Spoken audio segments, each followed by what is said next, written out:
G'day cocktail lovers. I feel like it's been a hot minute since I made an old fashioned on the channel. Although maybe not, I really love making and drinking old fashions. It's just your straight ahead spirit sugar bitters and I love that. But I also love playing around, particularly mixing spirits in the base and seeing what comes up. In my experience, there's two ways to get a win with a split base. One is when the elements are very harmonious and balanced together nicely.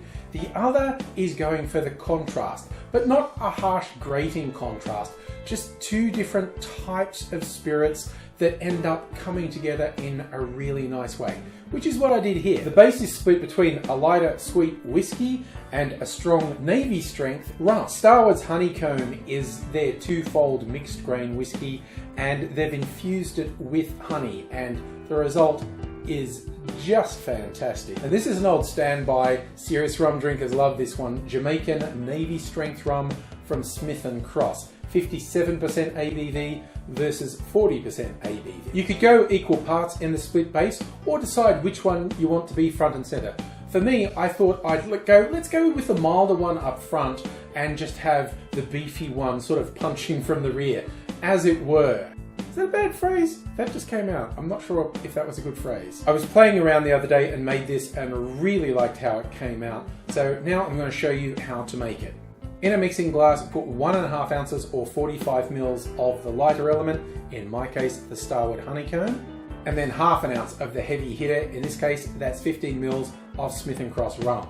Then I added the equivalent of a bar spoon, about 5 mils of a rich sugar syrup, and finally 2 dashes of Angostura bitters. Add ice to the glass, stir that for 20 to 25 seconds to chill and dilute the drink, and then strain it into a rocks glass. I went with my favourite garnishes, a simple twist of lemon, and add to that a maraschino cherry on a skewer. You'll notice I've used my sexy clear ice, an ice ball in fact. If you've missed it, there is a video on my channel where I show you how to make a perfectly clear ice ball with no special equipment, no expensive equipment, and it doesn't take up a lot of freezer space. It's almost magic, and I'll have the video at the end of this. There'll be a link so you can check that out. I love that it just disappears in there. It's part of the whole thing. As the saying goes, you taste it with your eyes before with your mouth. But I'm going to taste it with my mouth, and that is a great blend of flavours. Really like how this turned out. I'm sure even if you can't get the actual Starward Honeycomb, there are a lot of honey infused whiskies around the world. Some better, some not as good. I'm sure you can find one you like if you want to try it. I do recommend you give it a go. So I'm going to call this the Honey Cross Old Fashioned. Now I'm going to sit back and enjoy it. Hope you're enjoying whatever you're doing, wherever you are, and I do hope to see you again soon. Until then, I will say cheers.